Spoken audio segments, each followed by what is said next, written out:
Hello everybody student, welcome again online classes. जैसा कि मैं फर्स्ट ईयर वालों को, फर्स्ट ईयर के भैया बहनों को फाइनाइट इनफाइनाइट वर्ब पढ़ा रहा था और उसमें से हम आपको जीरेंड के बारे में यानी कि इन्फिनेटिव्स और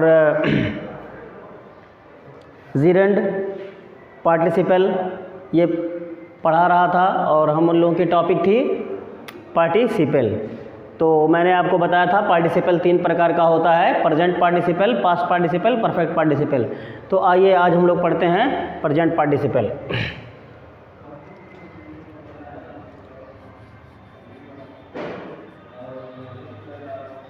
प्रेजेंट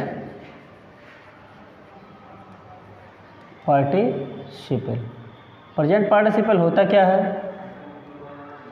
आप लोगों को बताया था मैंने। प्रेजेंट पार्टिसिपल, पार्टिसिपल का मतलब एडजेक्टिव होता है और एडजेक्टिव में देखिए ऐसे भी इसको आप कह सकते हैं।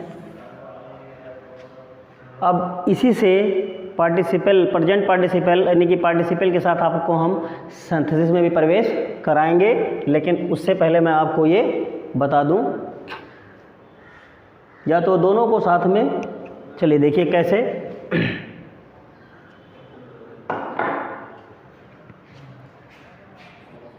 ऐसे शब्द जो वर्ब और एडजेक्टिव दोनों का कार्य करता हो वो आपका पार्टिसिपल कहलाता है।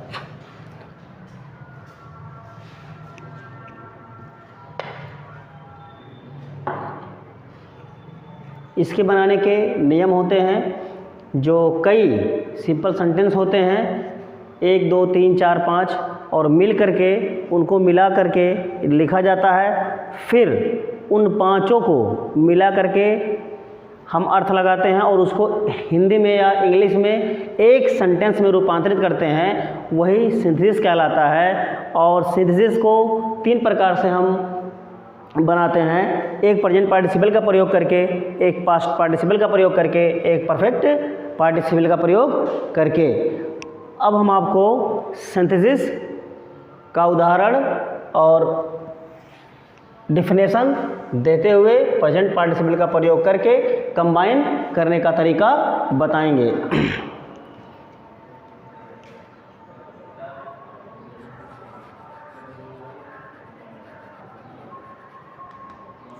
Definition of synthesis.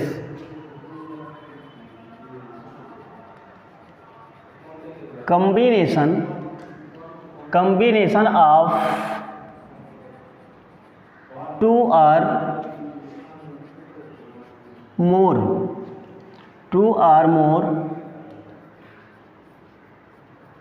simple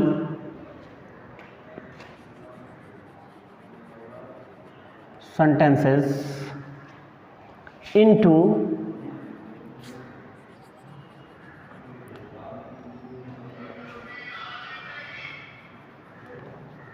one simple sentences by using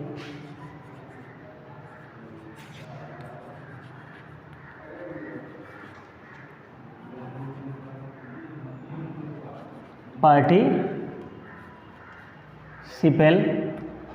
It is called synthesis. अब इस डिफिनेशन को आप लोग लिख लीजिएगा। Combination of 2 or more simple sentences into one simple sentences by using participle, it is called synthesis. अब present participle का प्रयोग करके 2 सिंपल सेंटेंसों को, 3 सिंपल सेंटेंसों को एक सिंपल सेंटेंस में कन्वर्ट करने की प्रक्रिया ही सिंथेसिस कहलाती है।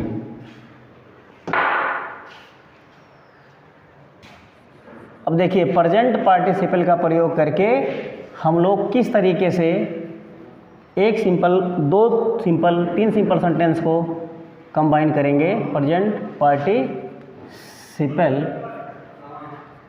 का प्रयोग करके। और मैंने अभी भी लिखा था इसके पहले कि ऐसे शब्द जो वर्ब भी हो और एडजेक्टिव भी हो, वही आपका क्या कहलाता है, पार्टिसिपल कहलाता है। और इसके रूल हैं, बहुत 60 रूल हैं तो बड़े, लेकिन बहुत 60 है जो क्रिएट किया गया है, उसको आप समझने की कोशिश करिएगा। सेंटेंस फर्स्ट, सेंटेंस सेकंड, इन दोनों का जो सब्जेक्ट होगा,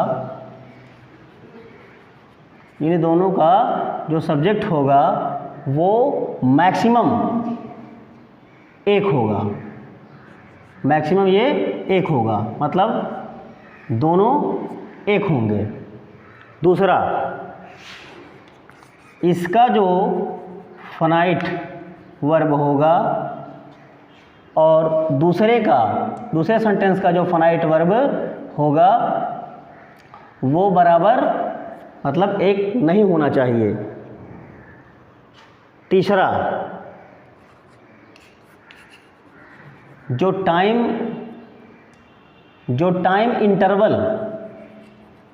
इंटरवल है आपका, ये बिल्कुल मैक्सिमम देखा गया है कि ये टाइम इंटरवल पर्याप्त नहीं होता है, अर्थात एक काम होता है तुरंत दूसरा काम होने लगता है, यानी कि टाइम इंटरवल जो होता है वो 0 हो। अब इसको आप लिखिएगा, इसको याद रखिएगा तो आपको तुरंत बनाने आएगा।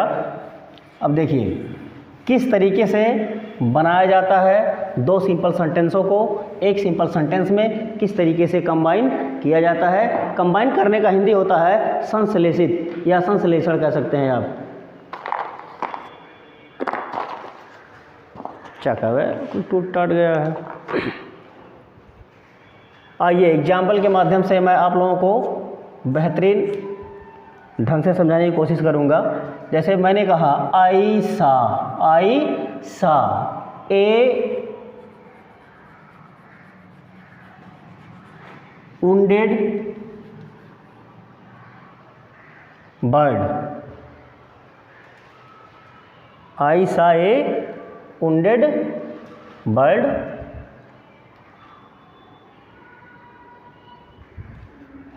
तो सबसे पहले मैं आपको समझा दूं, आई सा ए wounded bird, ये जो wounded है ये आपका वर्ब भी है और एडजेक्टिव भी है।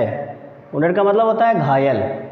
मैंने घायल होते हुए पक्षी को देखा। दूसरा,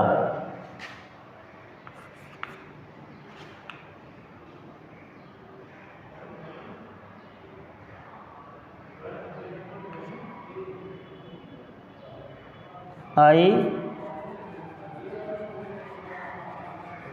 wanted to catch it। अब ये दो सिंपल सेंटेंस हैं, तो अब इसको क्या करना है, कंबाइन करना है एक सिंपल सेंटेंस में। तो मैंने क्या कहा था, हाँ एक बात और, कि जो कार्य पहले होता है उसी का प्रेजेंट पार्टिसिपल, मैंने बताया था आप लोगों को, प्रेजेंट पार्टिसिपल का मतलब होता है V1 + ing, या तो नियम समझ लीजिए प्लस ऑब्जेक्ट। ये इस रूल के अनुसार आप बनाएंगे तो सा है, इसमें जो कार्य पहले होगा उसी में ing आप जोड़ेंगे। तो देखिए अभी भी मैंने बताया दोनों का सब्जेक्ट समान है, फाइनाइट वर्ब यहाँ एक है और एक यहाँ है, दोनों विपरीत हैं और टाइम इंटरवल बहुत कम है। तो आपका जब कंबाइन आप करेंगे इसको एक सिंपल सेंटेंस में तो हो जाएगा सीइंग, देखिए V1 + ing प्लस ऑब्जेक्ट, किस में जोड़ेंगे? जो कार्य पहले होगा। तो पहले वो देखा, घायल चिड़िया को देखा, फिर पकड़ना चाहा, तो seeing a wounded bird, comma I wanted to catch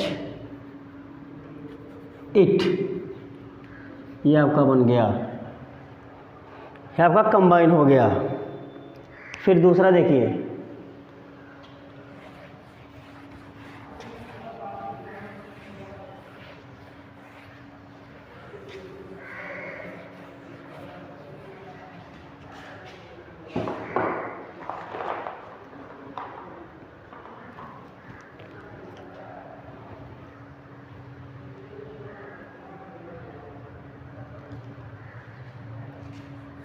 I took, he took, he took a pen,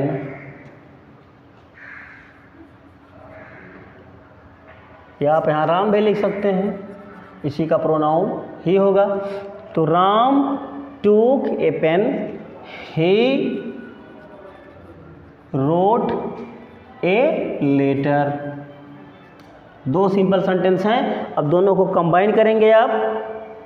तो देखिए, राम टूक ए पेन, राम ने एक कलम लिया, और ही रोट ए लेटर, और उसने एक पत्र लिखा।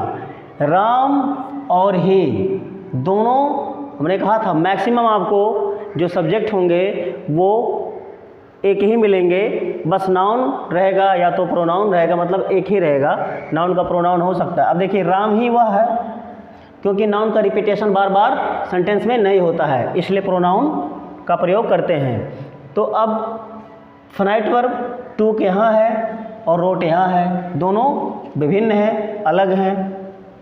टाइम इंटरवल बहुत कम है, तो आप इसको जब कंबाइन करेंगे एक सिंपल सेंटेंस में तो हो जाएगा, टूक का क्या हो जाएगा? Taking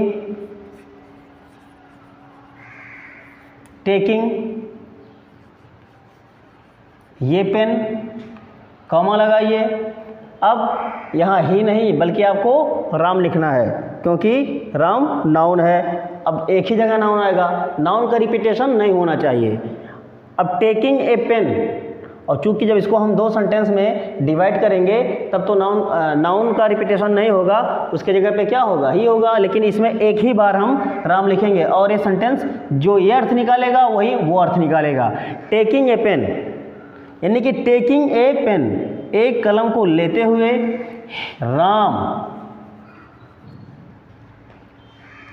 wrote a letter.